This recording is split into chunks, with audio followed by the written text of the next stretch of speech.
It's Reefer Madness, the podcast, with Trevor and Kirk. Kirk, we're back. Hey, Trevor, how's it going? It's going really well. So today on the line, we've got Daniel Baer. We've talked to him before. My notes say last time it was episode 122, A Survey to Change the World. And he, at that point, was on with a pharmacy prof from the East Coast, Lisa Bishop. This is same but different. Him on his own with a couple sort of side projects slash just interesting things he's talked and written about. Before we let Daniel introduce himself, I'll just say he's a PhD in social policy from the London School of Economics and Political Science, 20 plus years in cannabis research mode. I don't know if there's a whole lot else we need to say about Daniel ahead of thing. Any other 2 cents before we let Daniel talk? Well, he is the founding and principal consultant of his private self-employed practice as a consultant. Responsum? Responsum. Yeah. So that's important. He's pretty much considered a cannabis expert, and here he is discussing his expertise on Reefer Madness, the podcast. I'm the registered nurse. I'm Kirk Nyquist. I'm Trevor Schufelt. I'm the pharmacist, and let's go into Daniel. Right on. Okay, that seems to be doing its thing. Okay, it's Trevor Schufelt with Reefer Madness. On the line today, we have back to the pod, Daniel Baer, cannabis researcher from Toronto. Daniel, just in case people missed your first time around, I'll get you to introduce yourself, and then we've got a whole bunch of topics to cover today. Thanks, Trevor. Yeah. As you said, I'm a cannabis researcher, been in the field for 20 years now, and I've worked on all different sides. Started off at the ACLU in the US, the American Civil Liberties Union, doing civil rights cases around cannabis and drugs policy issues there. Moved into doing my doctoral work around the policing of drugs, and now focus my work on a lot of cannabis education, cannabis policy, and associated drugs policy issues. Very cool. So we're going to start with, everyone likes acronyms, MCBM, Mindful Consumption Benefit Maximization. Because anyway, I kind of thought this was one of the themes of a recent article you wrote on LinkedIn. What is that? What does that mean? Yeah, so MCBM stands for Mindful Consumption and Benefit Maximization.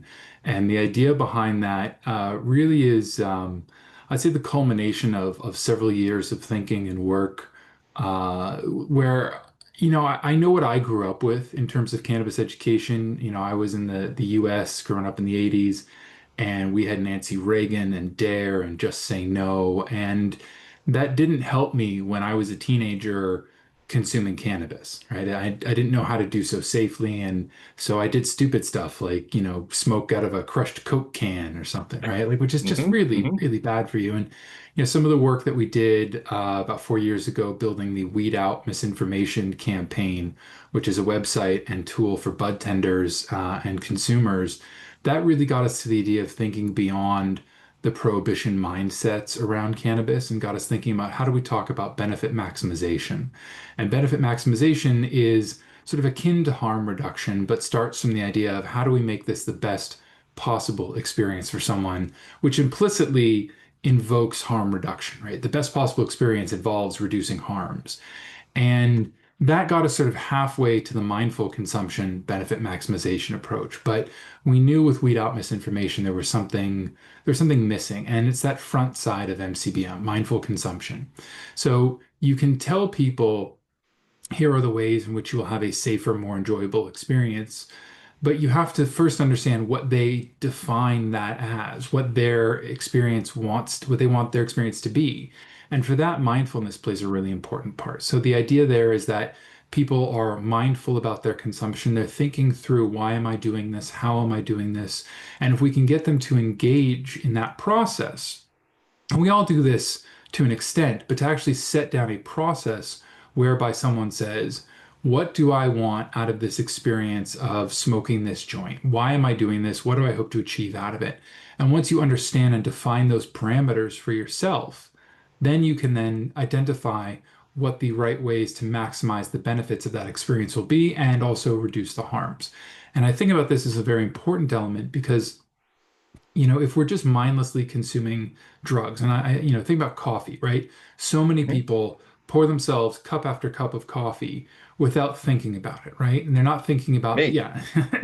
I'll tell you, one of the hardest things I ever did was reducing to nothing my caffeine intake for a while there, and oh, that was rough. But we reach for a cup of coffee. And actually, many times what we want are different things. Mostly it's stimulation, but sometimes coffee is there to soothe you when things are tough, or it's there to stimulate you and keep you awake after a long day. But sometimes people drink it first thing in the morning without even thinking about it. It's just reflexive.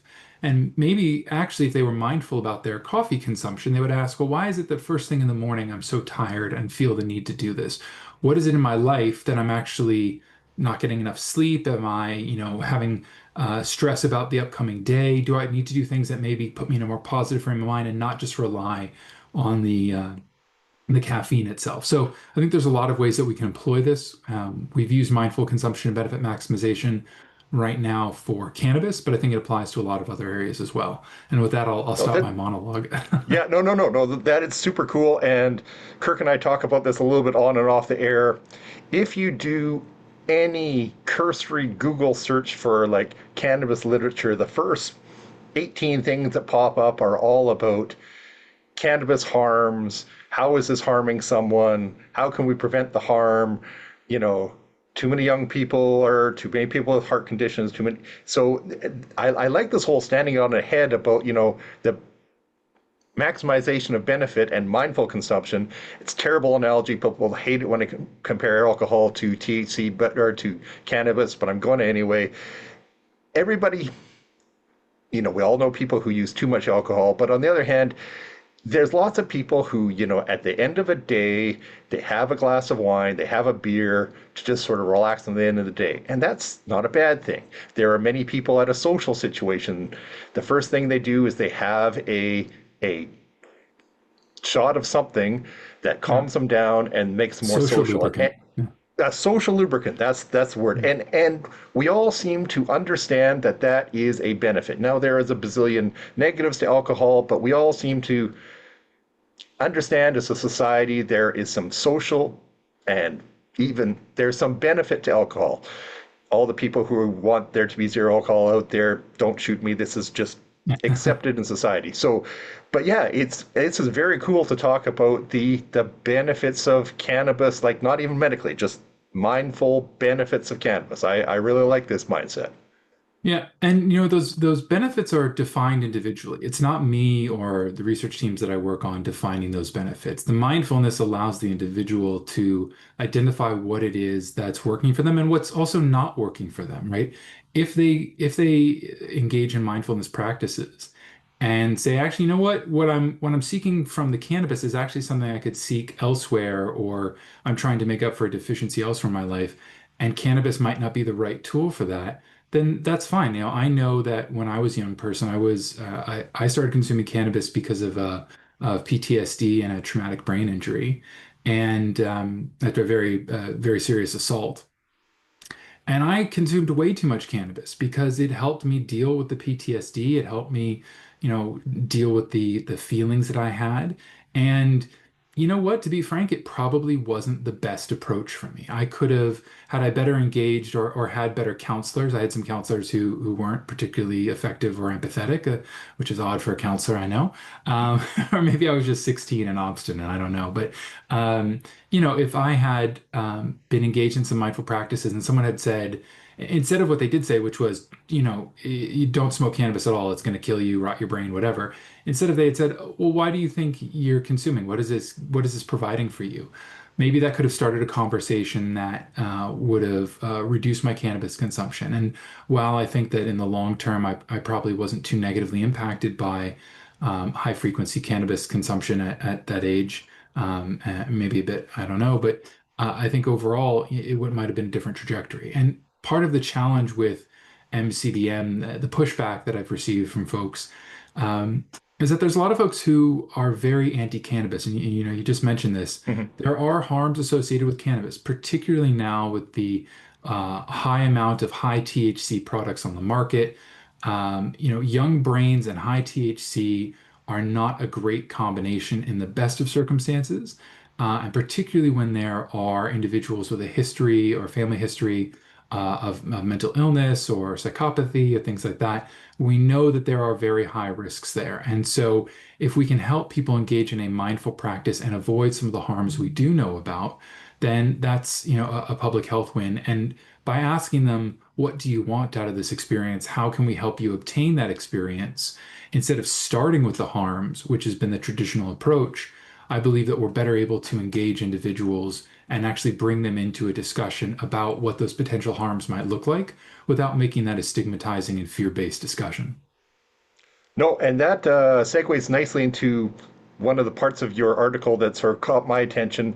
Kirk and I have talked about this sort of anecdotally, as two old men, maybe we're a little out of the loop, but when I was on a recent fishing trip with some buddies of mine, and Kirk, when he travels across Canada, he stops at every pot shop that'll let him in and talk. We're constantly amazed by the level of THC, the infused joint, you can grow into 27 to 30% ish, but now that we're getting infused, we're getting 30 and 40 and higher percentage THC, which, it's way too much for me. I've tried, I didn't like it, but again, maybe just because I'm an old man. But there does seem to be this push towards how much THC can we pack in there? Terrible analogy, but it reminds me back to when I was a much younger person. The whole idea was to buy alcohol with the highest percentage alcohol in it so I could get drunk the fastest. I don't do that anymore because it wasn't pleasant. I didn't like the taste. Like when I consume alcohol now, I actually quite like a beer, a beer with flavor that, is 4 or 5%, and I'm happy. I like the flavor. I don't fall out of my chair. I kind of feel that's sort of where the smokable end of the cannabis market is kind of going now, is how much THC can we pack in there? And other than just being, a grumpy old man, that doesn't seem like it's a great way for the industry to be going, does it?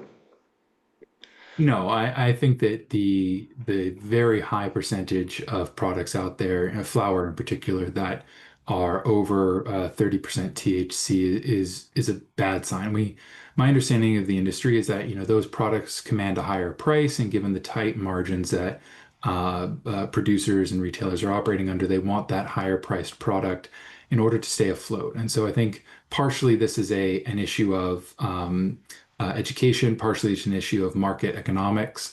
But the research is clear. Very high THC products, particularly on younger brains, are where we see the most risk around cannabis. And so when I talk to people, one of the messages that I reiterate constantly is that a more balanced product with the minor cannabinoids is going to give you a better experience, but also potentially lower your risks. Now, some people, I know there's many medical consumers who need high THC products. And unfortunately, I think prohibition, the golden rule of prohibition is that, the more you crack down on it, the higher the price and the higher the purity, right? So I think prohibition put us towards this very high THC mindset.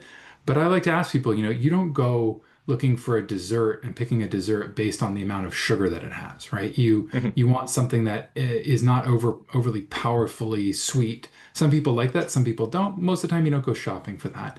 And buying your THC, buying your cannabis based on the amount of THC really is a short-sighted thing, because if you think about it, the way our bodies are designed, the endocannabinoid system has a limited number of receptors, and we do know that some of the minor cannabinoids go to other receptors as well. But primarily, if you're looking at THC, CBD, and the others, you're looking at a limited set of the CB1 and CB2 receptors. So think about it like this. You can bombard those receptors with one chemical, THC primarily, and flood it, or you can bombard those receptors with a variety of chemicals. And the way I like to analogize that is to use a salad dressing analogy. So you can make a salad dressing entirely out of vinegar, right? Splash some vinegar on lettuce, you've got salad dressing. But that is going to be way too tart, and the experience is not going to be all that dynamic. However, if you take vinegar and you add oil and something slightly sweet and something maybe like some mustard and some pepper and some garlic and stuff, all of a sudden now the combination of those is going to present an entirely different experience on that salad than just pouring vinegar over it. And that's the way to think about THC and the other cannabinoids that are there. Your experience is so much more well-rounded with a balanced or a product that is not just a simple distillate of THC or some keef sprinkled on top of a joint. The infused products are there. Some people like them, some people need them.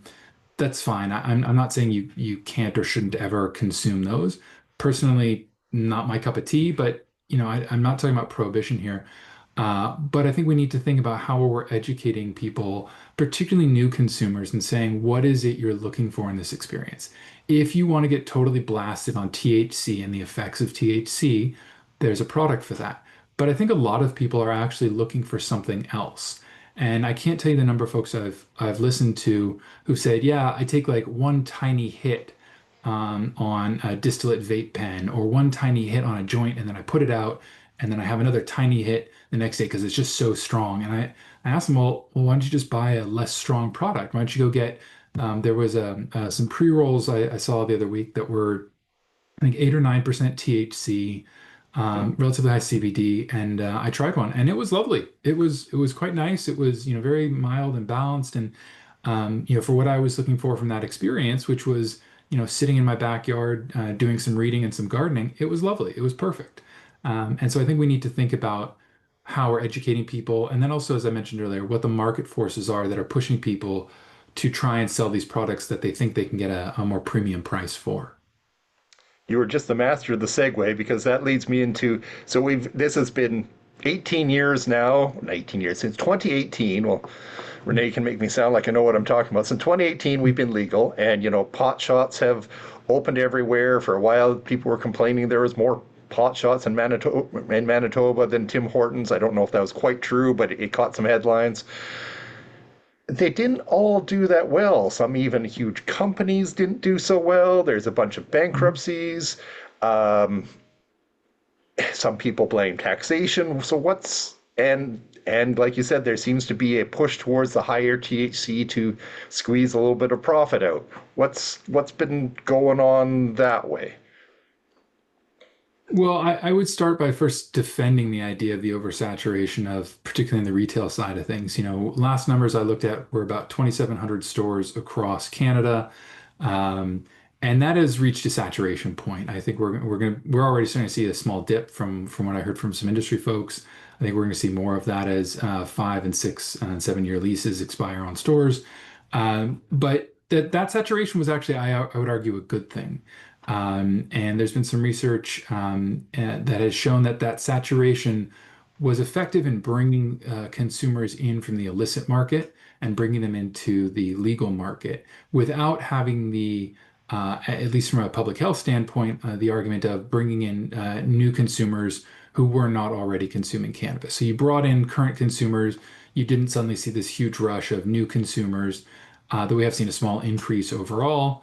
And that was very effective because the shops were so close. And one of the things consumers repeatedly say is it's price and availability.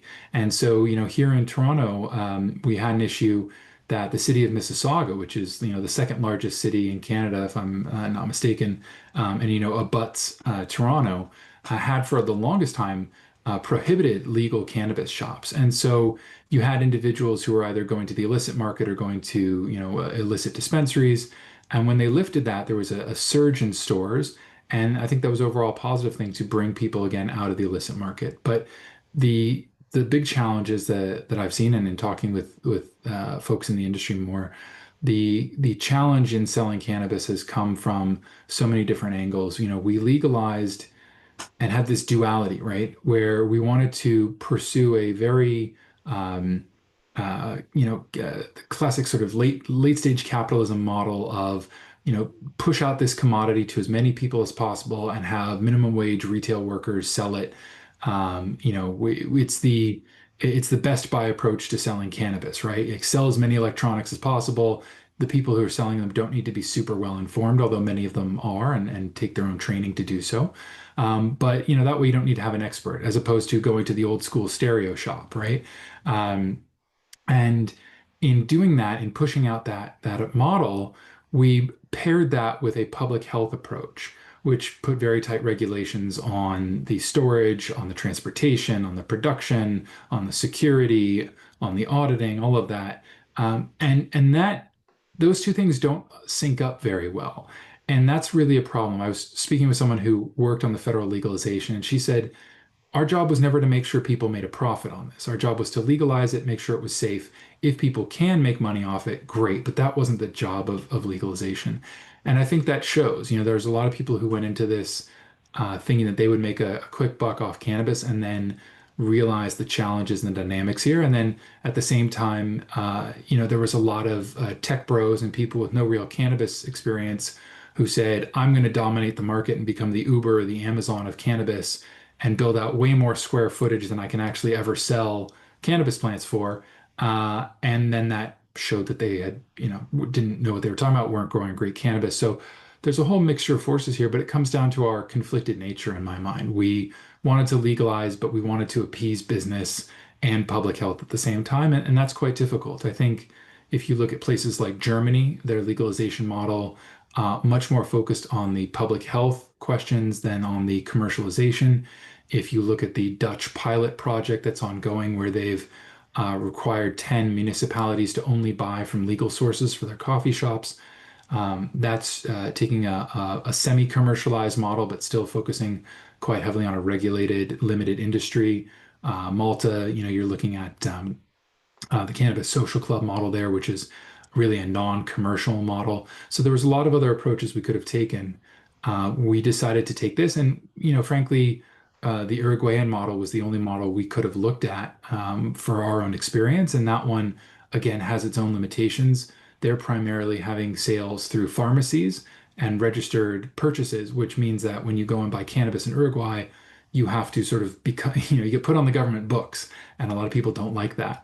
And so while they do also have cannabis social clubs, they're quite limited in size and availability to operate. So I think we've just got a lot of market forces working together. And, I'm thankful that I'm not in the industry right now, that I'm not trying to produce or sell cannabis, because it's a very tough place to be in. And I think that there's some significant policy shifts that we could incorporate that would both produce better public health outcomes, but also better stability for the market.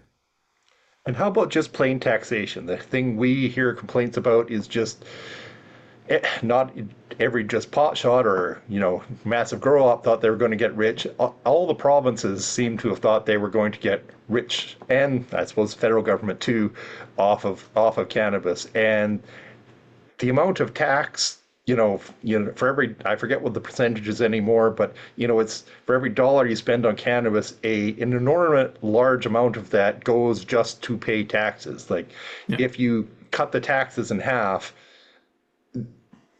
many stores and producers would suddenly become much more profitable. Have we hit the right balance? Is that still a work in progress? Sorry, governments, it seems like an easy fix to just reduce those taxes a bit. Yeah, and that's the main argument I hear in talking with folks in industry is that it's time to reduce the excise tax in particular, although they'd like to see a more widespread than just the excise tax. I know there's been discussions around changes about province by province tax stamps. It's a really tough question there. I can see both sides of this. On the one hand, tying it to the dollar per gram minimum for the excise tax, it failed to account for how prices would drop after legalization, which is something that is held true in every U.S. state and every other jurisdiction that's legalized. Colorado was the sort of primary example, and I know the task force went to Colorado when they were looking at legalization. Colorado experienced significant price drops in cannabis within the first 2 years of legalization, not dissimilar to how Canada has seen continued price drops. Legalization, we were looking at like $12 a gram, and now we're at like $4.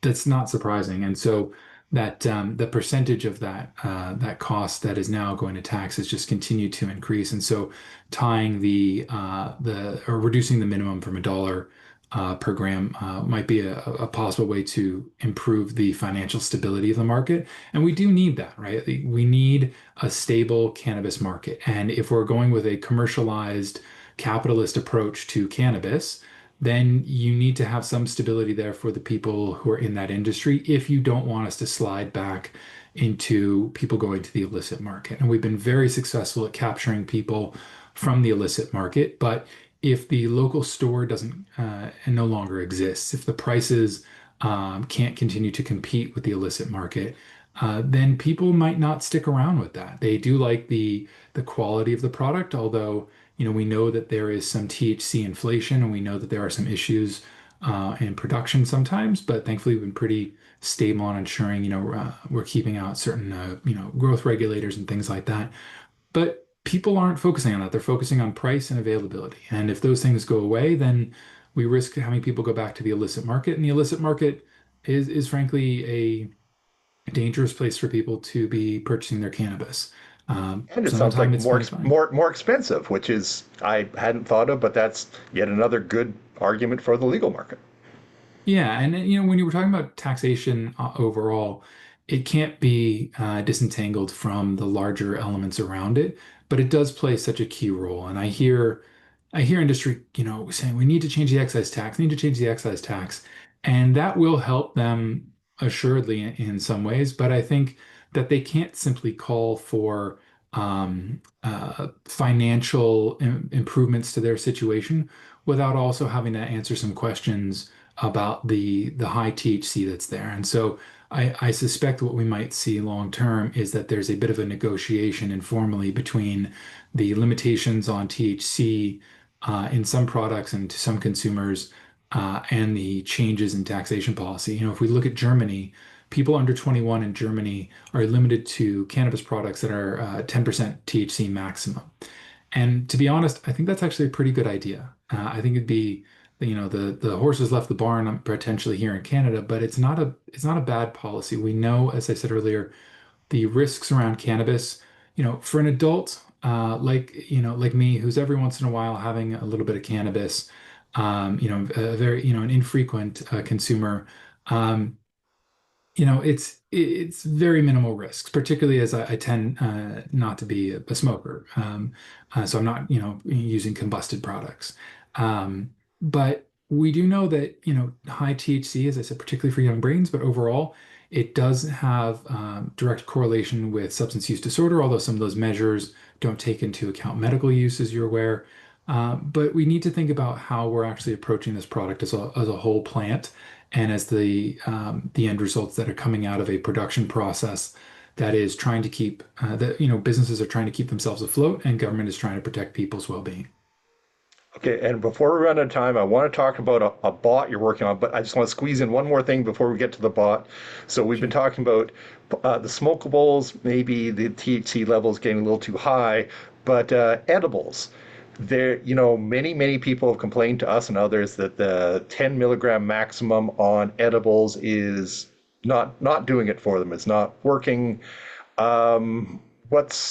What's going on with edibles and the fact where we almost seem to be limitless the amount of THC you can put in a smokable, but the edible there seems to be a relatively low limit. Yeah, and let's not forget, if you have a product that is considered a non-food edible, some of the mints or stuff that I've seen, or some, the oils, you can have, incredibly high amounts of THC. I forget the exact number right now. So I think there's a lot going on there. First, there are some people that do need high levels of THC in an edible. I started my career working with medical cannabis patients at the Women's Alliance for Medical Marijuana. And, those people had lupus and cancer and HIV and a variety of things where they really needed relatively high doses of THC to get through the day. And I totally appreciate that. And even non-medical patients, there are people who've got a tolerance or other needs that have high levels of THC. But I think there's also an element here, if you're buying very high levels of THC from the illicit market, you're not always necessarily getting that. So you might think you need that 30 milligram edible, but actually you are only getting 10 milligrams. And there's a huge psychosomatic element to any drugs use, right? We come down to a lot of set and setting. What are you expecting from the drug? And so I think there's an element there. I would agree that I think the 10 milligram limit is problematic. I do like now to see that there's now multiple packaging allowed, multiple 10 milligram packaging allowed in there, because I think that that does help negate some of the cost. We know that some of the highest cost elements of an edible is the packaging itself. The actual production cost on a gummy with 5 milligrams of THC is, a couple cents. And so if we can help bring that cost down, that'll bring over, I think, a lot of people from the illicit market, while we're still ensuring that those containers that they're in are child safe and child proof, and that we can do more education around protecting individuals. I know we've seen a spike, particularly in kids going to emergency departments since legalization. We don't know what products they're getting their hands on, whether that's illicit or licit.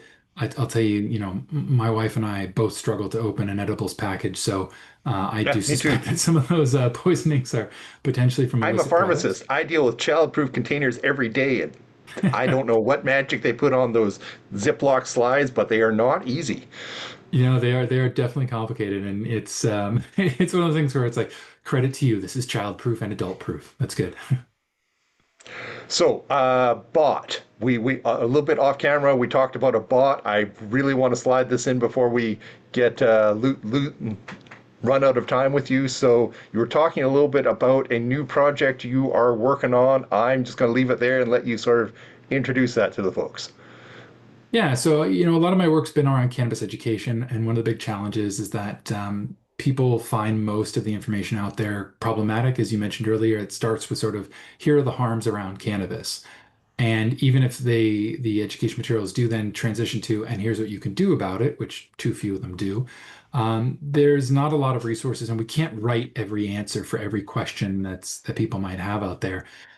So I've just been fooling around on a cannabis education chatbot that is taught to employ the ideas of mindful consumption and benefit maximization as part of its response. And so it delivers information from that mindset of asking you about mindfulness. What are your intentions? Here's how to get the best possible experience and the safest experience. So I'm just fooling around with it now. I'm probably going to launch it in the next week or so. It's just it's totally, I'm not a very techie person, but thanks to AI and some, a lot of YouTube videos and some guidance, I've got a functioning model. I was testing it last night. I sent the link to a couple friends, and it did say a couple things where I was like, whoa, okay, bot, you're a little bit off there. Let's change some of this. But otherwise, it's been doing pretty well. It asks you, like, if you ask it a question, it's really focused on your intention around your consumption and thinking about how you can have the best possible and safest experience around there. So I'm really excited for it. I think it's a new way to deliver cannabis education content, and hopefully something that people will find engaging and useful. And I am in full transparency. I do have the questions that people ask, and the response that the bot gives gets sent to me, so I can collect that data and see sort of and fine tune that information. But I'm also really interested, my contact info is on the website, and so people can respond to that as well. And it's just through my consulting side hustle, Responsum Consulting, and our website is very simple, but it's useful. And I'm sure I'll send you the link to make sure you can post it with Yep. the podcast there. And I'll be sending it out on LinkedIn in the next probably week or so. Perfect. And yeah, by the time you're hearing this, listeners, the bot will be live. We will definitely have links at the bottom. Oh, and because everyone will ask, does the bot have a name? Do you have a cute name for it yet? The responsive Not bot? yet. Right now, it's just called Okay. Cannabis Education Chatbot, but I have been thinking about that. It needs a better name, something that people can refer to it. So I'm gonna. It's actually on my list of to do for today, is to think of some cutesy names, and then if I can't think of anything, to ask AI to put forward a couple suggestions there. That is fantastic. Daniel, this, as usual, has been really fascinating. I've enjoyed it all. Anything else I forgot to ask that you think we should get in before we run out of time? No, I'll just say, you know what? Just remember the salad analogy next, the salad dressing analogy I when you're going to really go buy like that one. cannabis. The vinegar on my arugula wouldn't be so good. No, Actually, I really especially don't with know arugula. arugula, you get tart with tart then. Yeah, the Yeah, vinegar on my like baby spinach then. Yeah, I don't there you really go. like arugula. Yeah, All right, thank there's you, not a lot of Daniel. people This who, yeah. Yeah, it sounds good, but it never comes out the way I want. All right, thank you very much, Daniel. This was great. We'll talk to you later. Kirk, I'm sure you have thoughts, especially on the, instead of doing harm reduction, actually talking about benefits of cannabis. What did you think about that sort of mindset? The MCBM, mindful consumption benefit maximization. Well, I share with him my usefulness in consuming cannabis as a youth. I also have consumed cannabis out of a tin can, an apple, a toilet paper roll, any which way we could find a way to put flour into something and inhale it. Been there, done that. So that made me smile when he talked about that. I think the marketplace has changed since I was a youthful consumer of cannabis. So I am all over this, Trevor. I think mindful consumption and the benefits of using cannabis is topical and hot. And yeah, I enjoyed the conversation. You know, we have often discussed cannabis overdose. And yes, I always seem to lose the argument when I say stop using the terminology overdose. Right? I lose that argument all the time. I thoroughly believe that people do not overdose on cannabis. I think they overuse THC. And I think we need to change the terminology. And I think Daniel Baer is on the same page as I am. we need to look at how much THC is being consumed.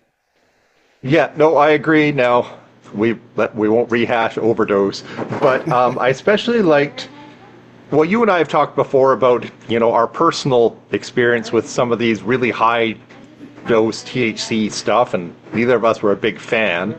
But I also really liked him mentioning a few times and sort of coming up that under 21 in Germany, they have to be less than 10% THC.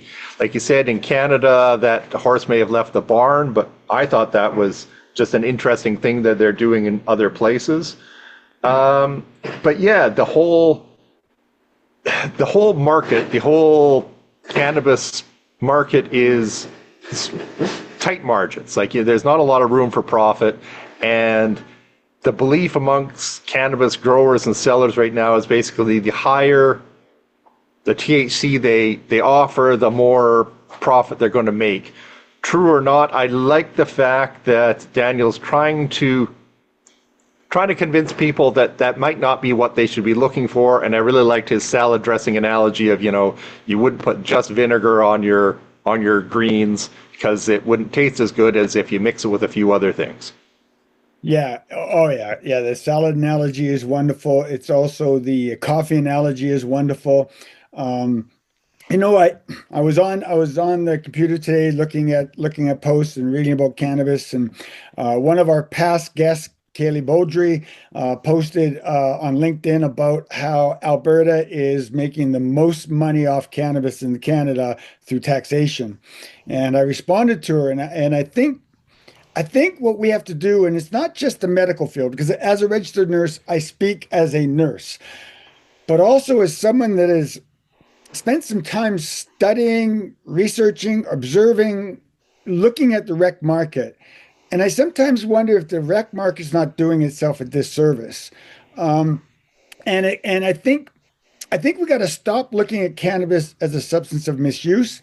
The government basically told us back in the 80s, the Trudeau government, that they were creating this law called the Cannabis Act, using the learning they got from tobacco and alcohol abuse. And there's no question, alcohol and tobacco has destroyed lives. There's no question about that. It's researched, it's documented, everybody agrees. Yet, you know, 4 out of 5 doctors recommended Camel cigarettes or Chesterfield cigarettes back in the 50s. So we have learned, right? We have learned that tobacco is not recommended by doctors anymore. But for us to continue after 7 years, and yes, 7 years is not a long time, but we have to remember that cannabis has been part of societies for a millennium. And I think it's time that government starts reviewing the cost of cannabis to society. And should we still consider cannabis a substance of misuse? Because really, the cost to society is little. There's very little money costing us as society because people have started consuming cannabis.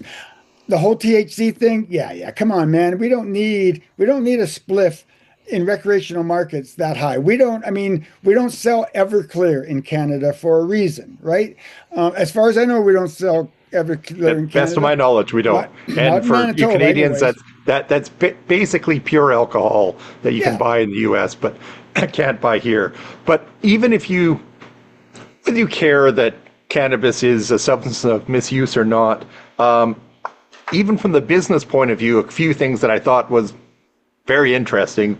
Talking about, yeah, it was sort of set up. The whole thing was set up with the Best Buy approach of selling weed versus a public health approach where you're trying to protect the public, and they don't mesh that well. Things need to be tweaked here because we know, and Daniel mentioned a couple times, even the cost to consumers has gone down since legalization. So legalization basically it's cheaper weed to consumers, but if the legal market fails, like, the stores can't afford to pay their employees, the producers can't afford to pay their employees, because, and I'm simplifying it a bit, but because so much of the money is actually going to taxes, then we don't have a successful legal market anymore, and then we're going back to the bad old days of illegal weed, which there is far less control. So even if all you care about is the safety point of view, keeping a healthy marketplace is good, and one thing that might help with that is changing taxation. Completely agree, but we're not going to change taxation until we educate and until we inform people. Nurses, doctors, the healthcare profession has to recognize that really cannabis is misunderstood, right? And I go back to the whole cannabis overdose or people having anxieties because they're consuming cannabis. And what people have to recognize is cannabis is but the plant and not the components, the different cannabinoids in the plant. There's so much more to understand. In the article, you talk about and compare alcohol. And we walk into a liquor store and we can buy creamed alcohols. We can find low alcohol beers. We can find high alcoholic beers. People got a variety of choices in a liquor mart. Cannabis is the same thing, but what's lacking is that alcohol is alcohol is alcohol is alcohol. Cannabis is not that way. It is a cannabis product is not the same as an alcohol product. There are so many more things within that product that need to be educated. So maybe using the analogy of the German model, maybe government should tax high THC products because Sure. the high THC products are what's causing the anxiety, what's causing the paranoia possibly. A lot of people will say to me, Kirk, I don't do cannabis because it just puts me to sleep. And I say to them, well, it's not the cannabis putting you to sleep.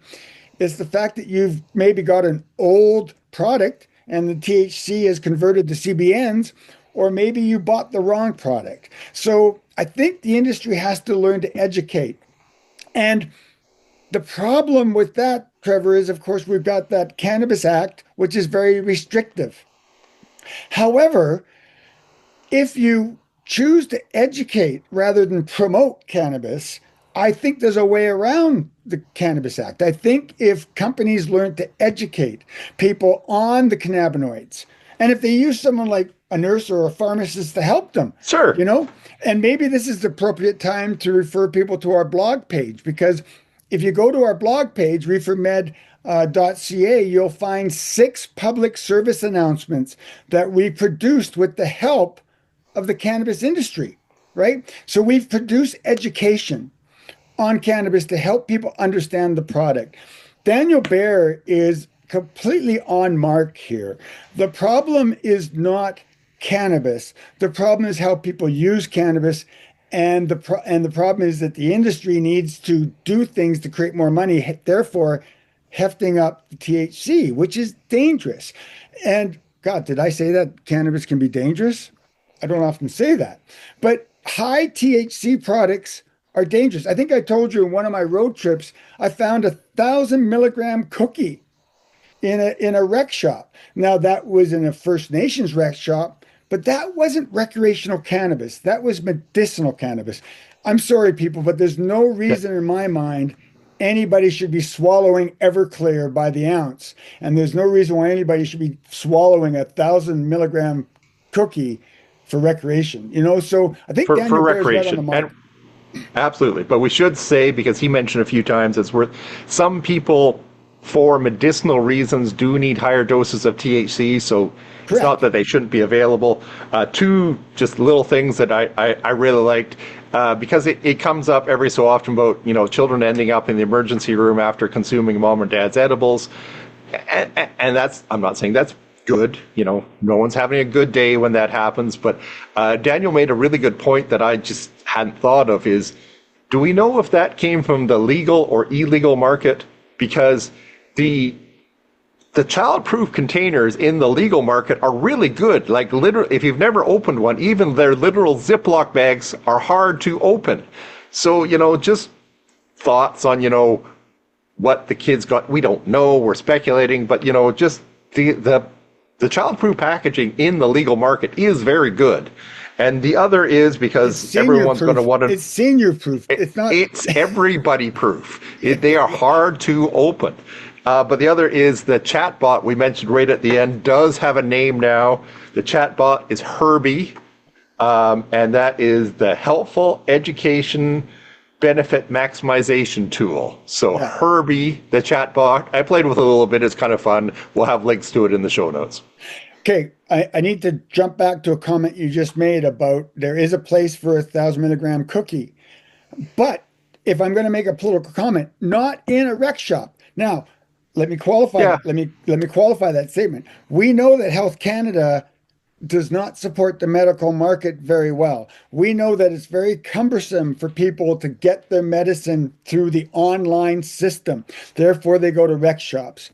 So another thing government can consider, rather than tax the hell out of all cannabis products, tax high THC products, but also allow rec dispensaries to have a medical counter, so that if you are a medical user, you can access your weed easily from a medical counter that has the 1,000 milligram cookie there. But don't be buying no 1,000. Well, you can't. Well, actually, sorry, you can't buy it now in the legal rec market. You can't buy it, but it's available in Aboriginal communities, from my experience. So, anyways, I think Daniel Bear's right on key with his harm reduction, the mindful consumption. I think that's in my elder years. I would like to think I'm more mindful with my consumption. I do consume most of my own medicinally grown, homegrown. So I'm a poor representative when it comes to going to a rec store. But yeah, anyways, I thought it was a good story, Trevor. Yeah, no, I really liked it. Thank you again, Daniel. Like I said, we'll have look below in the show notes for things like links to the HERBy chatbot. And yeah, thanks, Daniel. That was great. I think this was another good one.